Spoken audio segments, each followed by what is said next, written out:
Hello, nice to see you here. Thank you so much for your consideration. I would like to welcome you in this lecture. As you already know, my name is Mike. I am a designer, have been working for many years as a graphic designer.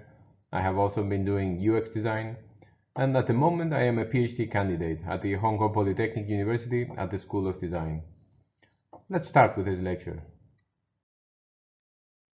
Let me just spend a moment to explain what I will be talking about in this lecture. So first, I will talk a little bit about my background. Then I will talk about my vision for the master program. And last but not least, I will talk a bit about my PhD research in design education. I will not get into too much detail. I will only just briefly touch a little bit what I have been doing, what I have been looking at. In the same way, I would explain to first year students who ask, "Hey, what have you been doing on your PhD?" So just give like a very brief overview.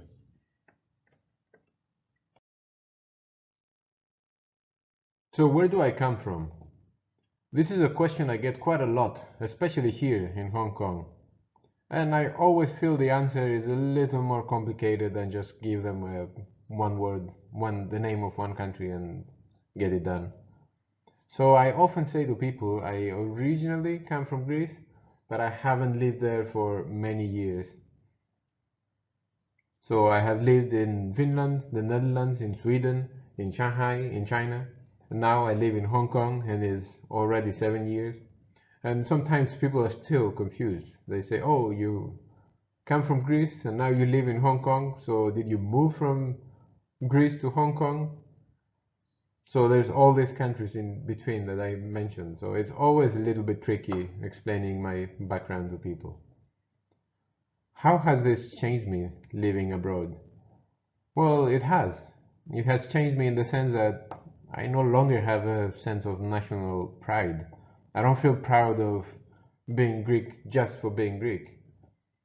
But I will feel proud of any country really, any country that has something admirable or any country that has something that my personal values associate with. For example, say Germany, for example.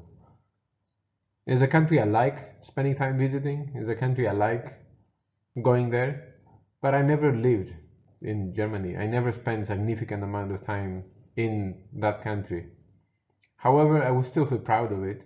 I would still feel that Germany, many things are doing right. For example, recycling. I really wish Hong Kong had the recycling level that Germany has. And in that sense, I admire Germany, so I feel a German pride in that sense. And likewise, I also have some Estonian pride. Let me take a couple of moments to talk about my education and my experience. So my bachelor is in graphic design. I am a graphic designer by training, and I have two masters. One is called Master in Design, even though it was a graphic design program. And the other one is called Master in Business Design. And this was a cross-disciplinary program where half of the students were business majors and the other half were designers. On the second year of that program, I went in Shanghai, in Tongji University, and it was basically the same logic.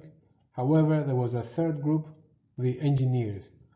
So we had designers, engineers, and business majors on the same project. And that was quite fascinating. It was quite exciting to work on those terms. And the projects that we were working were quite challenging and quite fascinating.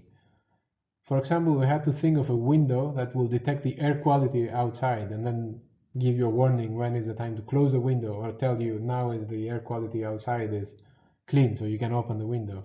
As you may know, air quality in China is pretty bad. So this is a location specific project that makes sense over there. And right now I do a PhD in design education, and my parents they like to joke that I spend too much time in university. I just like to live in university. And I think they are right in a sense. I do like spending time in university. I do enjoy my time being in the university. So now let me talk just for a moment about my experience. So I have freelanced quite a lot as a graphic designer. Actually, since I have been studying in my bachelor, I have been taking graphic design projects whenever I can. Every time I have some available time and there is somebody who needs my help, I will try to help. Ever since I came in Hong Kong, I have been managing a design company. It was basically a one-person company. It was my own company. And as the workload increased, as I got more projects coming in, I got a few more people to help me depending the workload. So I would say the size of the company has been like going up and down depending the workload. So in that sense, I also became a design manager. And I've been doing some design consulting, mostly UX design consulting. The great thing about consulting is that you get to work for so many different clients who work in so many different industries. So you learn many different industries without ever leaving your job as a designer. So that's great. The bad thing about being a consultant is that you are always an outsider. Like whatever you suggest, whatever you deliver is always a suggestion, is always something that is up to the company to whether choose or whether take or whether deliver and so on. So you are always the outsider in that sense. I have also been attending and organizing like many design events and workshops, and also like startup events, like startup weekends and so on. I have been doing quite a bit of those. And since I started the PhD, I have been attending academic conferences where I have to submit a paper and then I have to go and present it in front of an academic audience.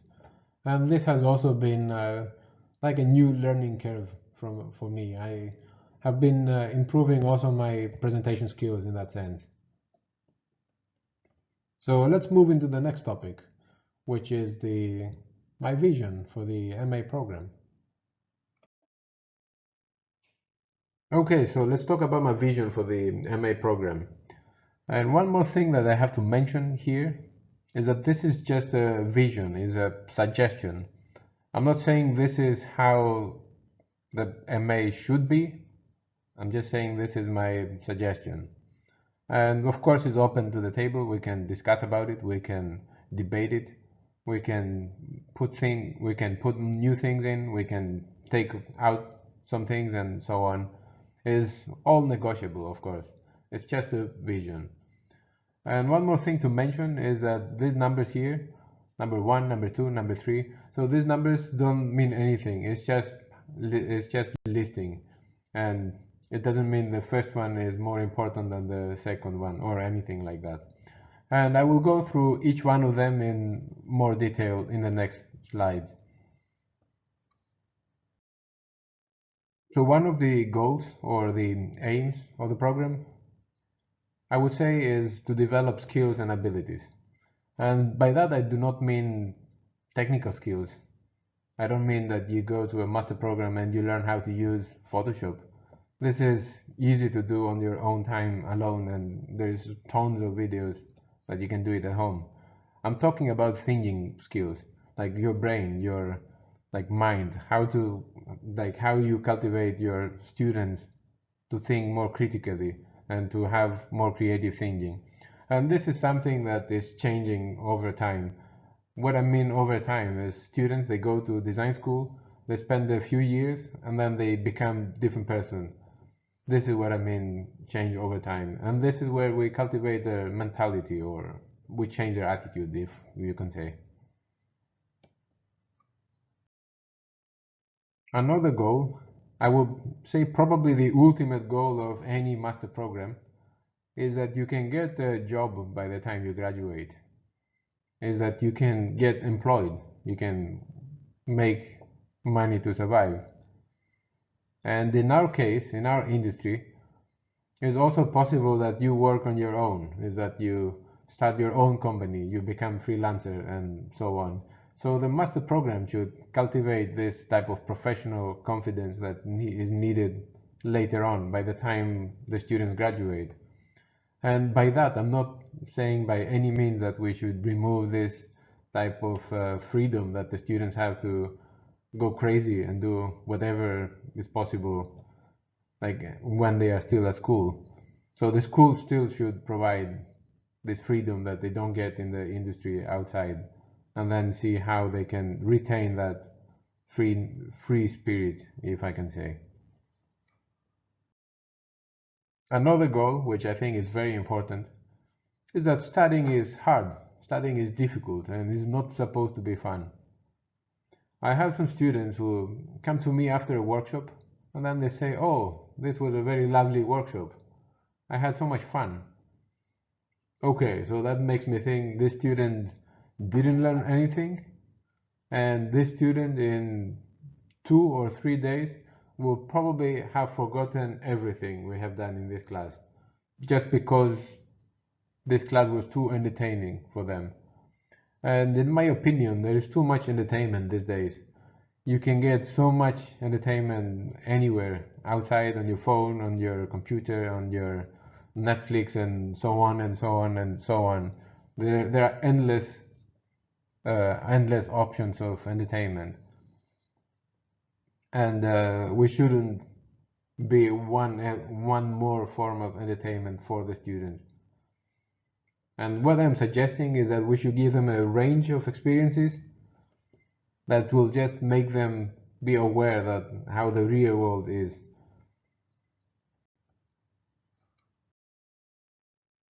Another goal, which I think is quite important, has to do with the fact that the world is too big. There are many places, many companies, many institutions that our students could go get jobs and get employed and get projects. And I'm not saying that Estonia is just one place and they could just leave to go somewhere else. This is something for them to decide. It's not for us to decide. What I am saying is that even though you are in Estonia, you might as well have clients from all over the world. So the knowledge you get and the experience you gain from doing this master program should be applicable worldwide. So it should be relevant anywhere, regardless the actual physical location. Last but not least, I would say that we have to evaluate the course, like over time, the master program, and try to improve it accordingly and see how we can make it more relevant and more appropriate. I saw that at the motivation letter that the students have to submit, they also have to write their expectations. We should also ask them again, by the time they graduate, what are their expectations onwards and were their expectations met and so on. And we should use all this data in order to improve the program and make it not only more competitive, but also more appropriate for the industry and for the students. When I applied to this post, I also had to include a letter with my vision for the MA program. And this letter, it basically ends with a phrase that I have here in this slide. By identifying real-world challenges and practicing design, students will develop a body of work that can be contextualized professionally. Upon graduating, students will have a professional portfolio with cases. So there's 2 points that I want to make here. There's 2 remarks that I need to emphasize. One is the real-world challenges, and the other one is the professional portfolio. So real-world assignments, what does that mean? That basically means that all the challenges, all the problems, all the assignments that the students do come from the real world. And how do we find those actual real world problems? Of course, I understand that as a professor, as an educator, I have to use my status and try to contact the industry outside, try to contact maybe the government or institutions and so on, and try to ask them what problems do they have that our students could have their hands on. And then the other aspect of my vision, the professional portfolio, is basically having maybe 4 to 5 pieces 4 to 5 projects that are high level, very professional, ready to put in a portfolio that can help the students later to get a job and get employed. And ideally, those should be different by every student, or at least the end result, what is displayed, should be different by each student. Okay, so that was it about my vision for the master program. And now we can move into the next segment of this lecture about my PhD research. Even though it is my PhD research, I don't want you to think of it like Mike's research. I want you to think of it like a topic on its own, like a subject on its own. Why am I saying that? Because research is not about me or about anyone in particular. It's about what we call the body of knowledge. It's about trying to fill in those knowledge gaps and so on. So, yes, I will be talking to it as my research, even though I just have to make this clarification. So my topic has to do with design education. And it's well known that no one starts a design career without going through some kind of learning curve, without going through some phases where they are receiving some type of education. So about this learning curve, let's say that before design school you know nothing, or you know very little. And then you spend a few years, you spend 2, 3, 4 years in a design school, and after that you have improved your idea generation ability. So what happens? Like how does this idea generation ability improve? This is basically the main umbrella question. This is basically the theme of my research, of my PhD. In this point, there is two things that we have to clarify what they mean and what they are.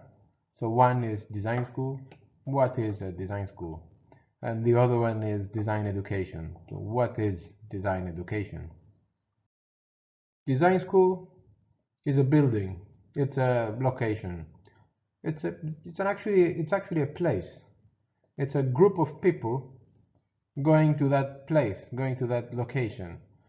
And this location is managed by an institution that has certain type of characteristics and certain type of goals to achieve.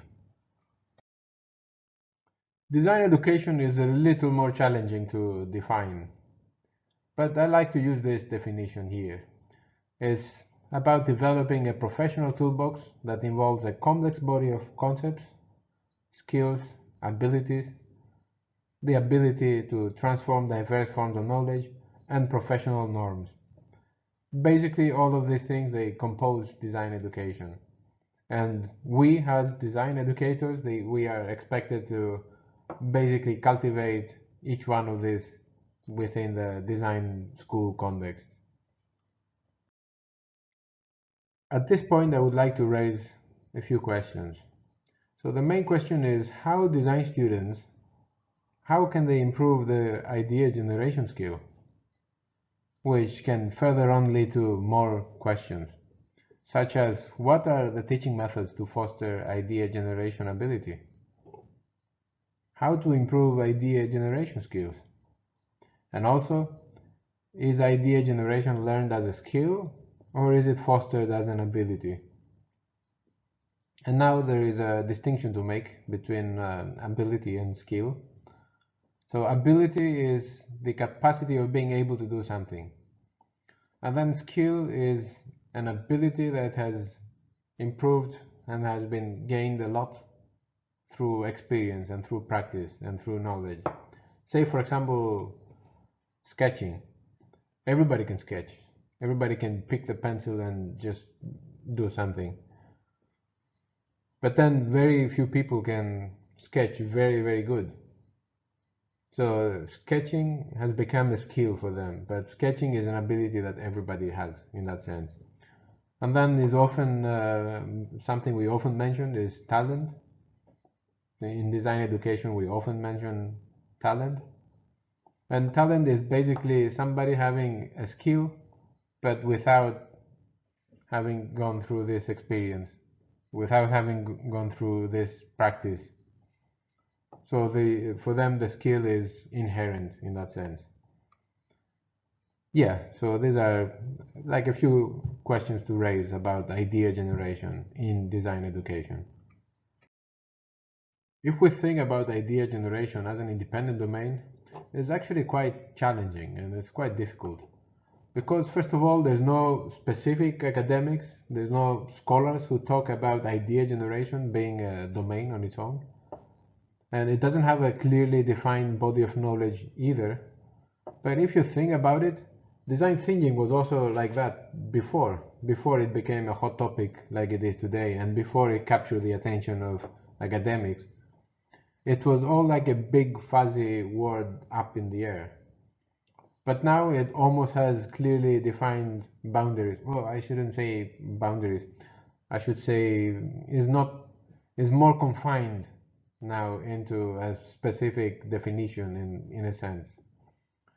And if you think again about creativity, it's also a bit loose. Creativity has many definitions, and many scholars would bring their own version of like what creativity is. Idea generation and creativity, they are of course related, because the foundation of creativity is to come up with something new, and you need an idea to begin with. So speaking of creativity, please have a look at this table. I don't want you to have a look at it too thoroughly. You don't have to look at it in great detail. It's just for a reference. So this table is compiled by an academic. His name is Plucker.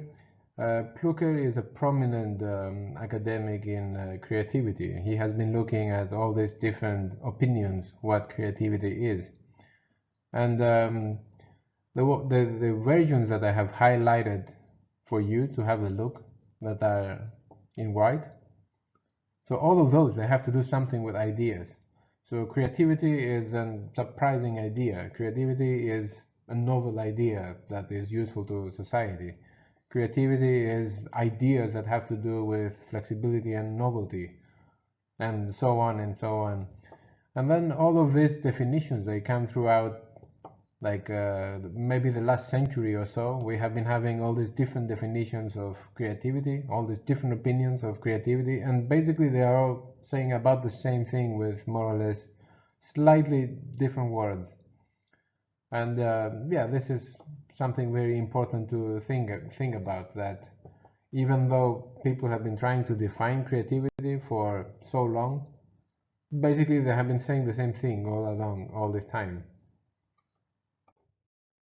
If we look at the literature in creativity and we try to find the most widely accepted definition, or the most commonly agreed definition, and we try to say, okay, which one should we pick as the standard definition of creativity? Probably this would be the one, that creativity is the ability to generate novel and useful ideas. So it has to do with novelty, it has to be new, and it has to be useful, or it has to be appropriate, it has to be purposeful, it has to have a purpose. And then we can call it creative. It sounds right, doesn't it? Sounds about right. However, this type of definition also has some problems, is problematic. The one problem is that it doesn't really measure as much what exactly is creative and to whom. So what is creative to me, it is not necessarily creative to you, and so on. So this would be one problem. And the other problem is that this definition doesn't really take in account the social context, or the context generally of creativity. So something that is happening in the kindergarten might be incredibly creative for that context. But then in the adult world or in the corporate world, the same creativity from the kindergarten in the corporate world, it actually doesn't mean anything. It's not novel at all, or is not useful at all in that different context. And any good definition, in my opinion, should be able to account for that.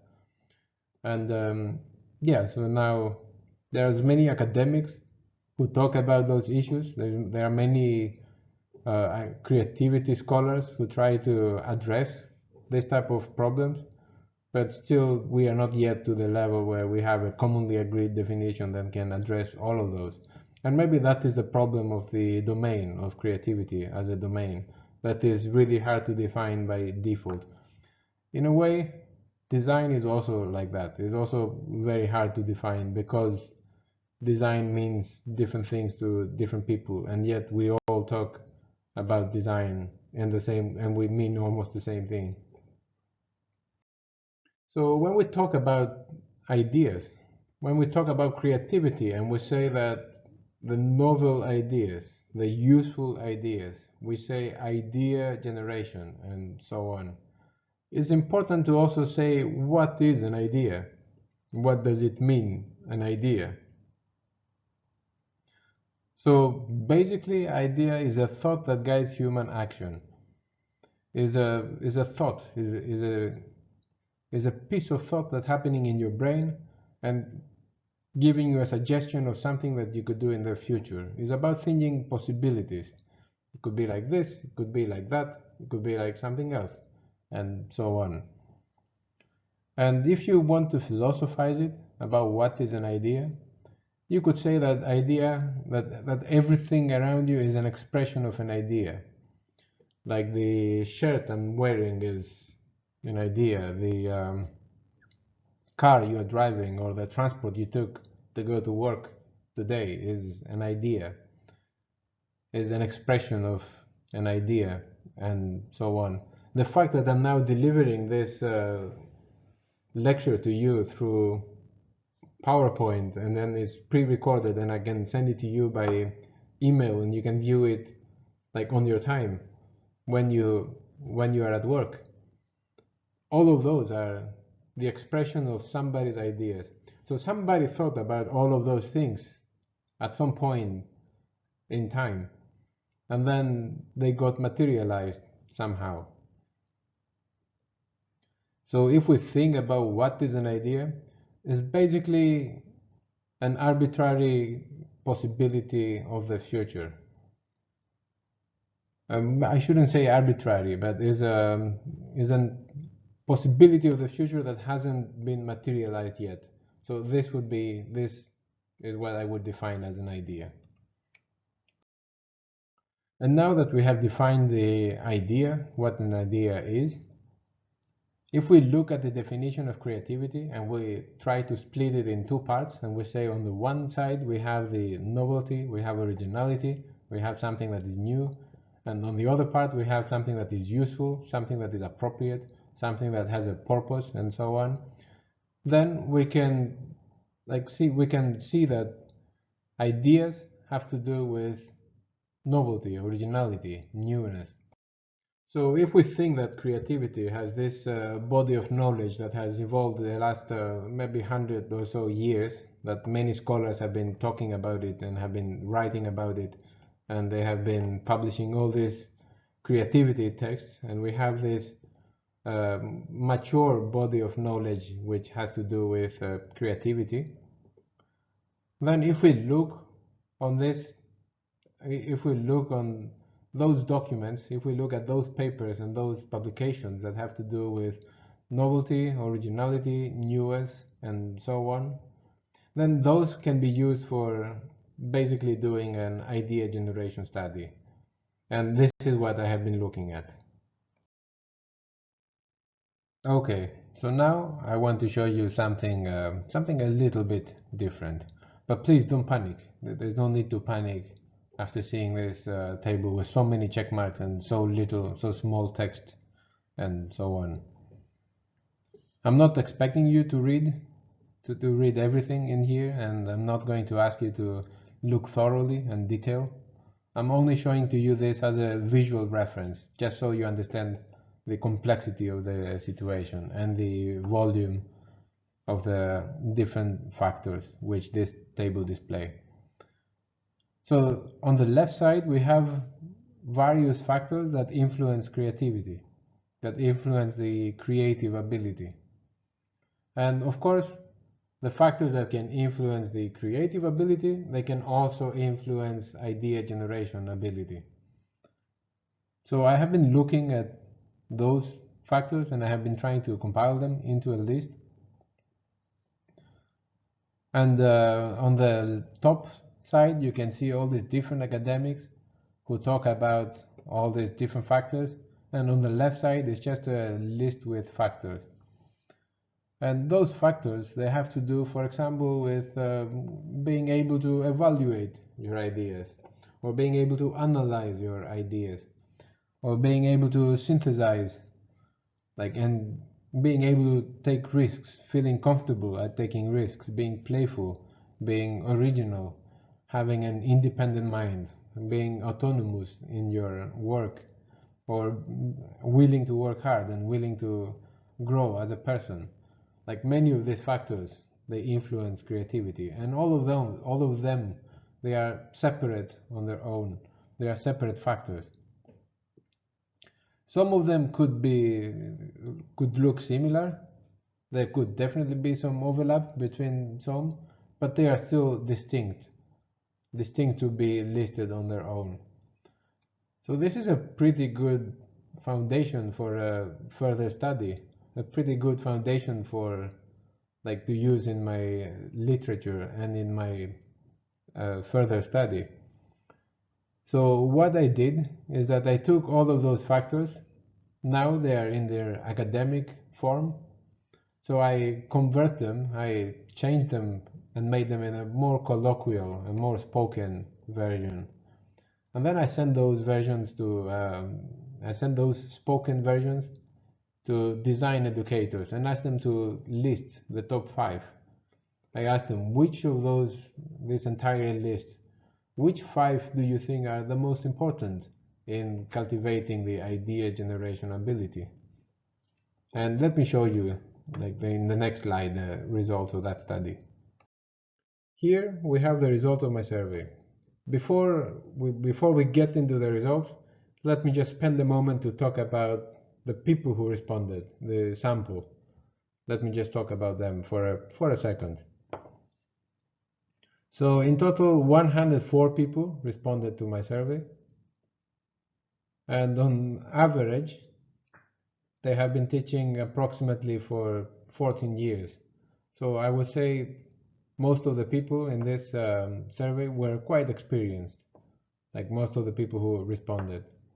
And how did they collect 104 people? How did they find 104 people?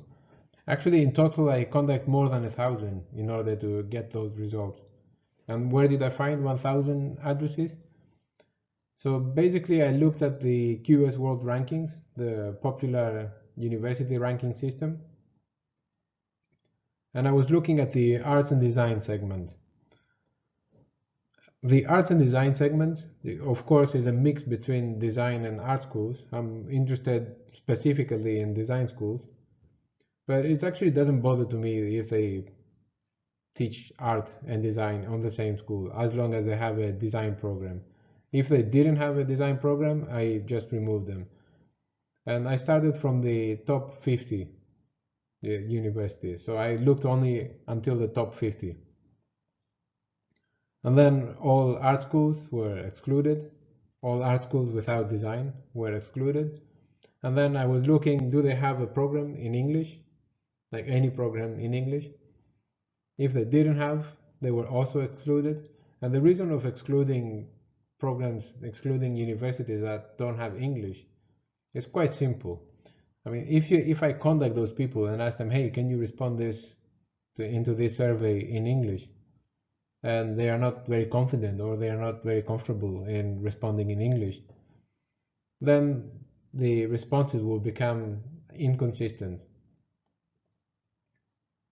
If one person speaks fluent English and other person speaks like decent English and so on.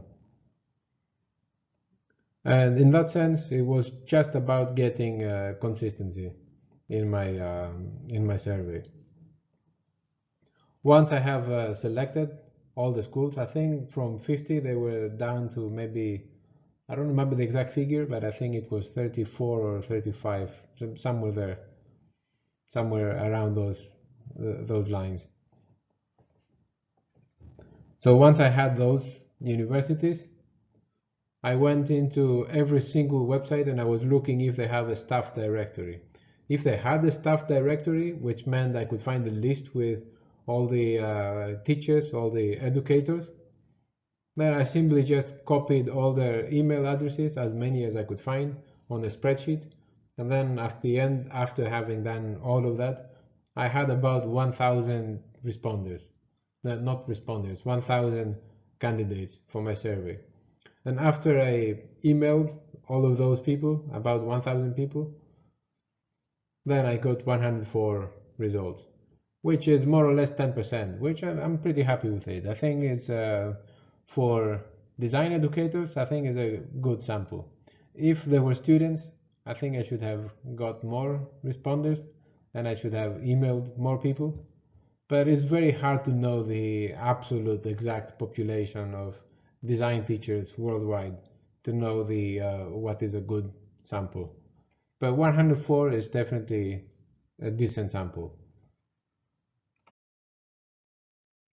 Okay, so now let's spend a few more minutes to talk about the results of this survey, and then we can summarize this lecture. One more thing to remind you once again is that the educators, they were asked to select 5 factors. They were not asked to rank 5 factors, they were only asked to select 5 factors that they think is most important, that are quite crucial to foster the idea generation ability. Okay, so now that I reminded you this, we can dig into the results. So the very first one, making connections between seemingly unrelated ideas, is a phrase, is a factor that has been at the very top since the beginning. Since I started collecting my data, it has always outranked every single other one. And also this type of phrases, they were all of them randomized every time that somebody would refresh the link, every time somebody would click on my survey. All of these phrases, they would be randomized, which means that as they were reading, this one was standing out to them, so they would always select this one. And then naturally curious, of course, like very important to be curious how the world works and have questions and so on. Being able to think independently and so on. Actually, all of them are quite important. And we could talk about each one of them one by one. But let's not do that because that will take a lot of time. Let's just pick a few findings that are interesting in this survey. So number 1 and number 4. Number 1, making connections between seemingly unrelated ideas. And number 4, combining thoughts to constitute new patterns or structures. Some people said, why are those two separate? Or what's the difference? Not many, but a few people raised this concern, and it was more than one, so it's worth paying attention to. So thoughts is something that you have before you have an idea. You have all these separate thoughts in your brain. One thought here, one thought there, and then somehow many thoughts. And from there, an idea will emerge from having too many thoughts. And then the other factor, making connections between seemingly unrelated ideas, this happens after you have ideas. And it doesn't even have to be your own ideas. It could be that your friend or your colleague or your classmate, as they are presenting their ideas, then somehow you see a new idea out of some ideas that were expressed, or you mix it with your own ideas and so on. And then you get a further new idea. So that's the difference. The one is before ideas happen, and the other one is seeing the connection between like two existing ideas that helps you to go to a new idea. And then, yeah, naturally curious is also something that was always consistently at the top, but not as high as making connections between seemingly unrelated ideas. And it's one of the type of things that is it something that we cultivate? Is it something that we train the students to be naturally curious?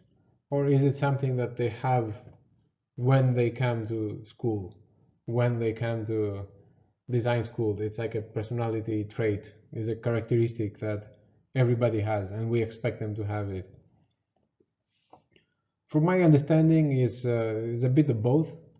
People are curious by their nature, but also people can become more curious after they receive a specific type of education in specific type of environment. One thing that was kind of surprised and kind of not how I wouldn't say shocking, but was like an eye opener to me was number 3, able to think independently. And then number 32, needs alone time. And number 34, work on their own to finish a project. So on the one hand, being able to think independently, having your own independent mind, and being not influenced by other people's thinking and so on is very important. Many educators rank this one as very high.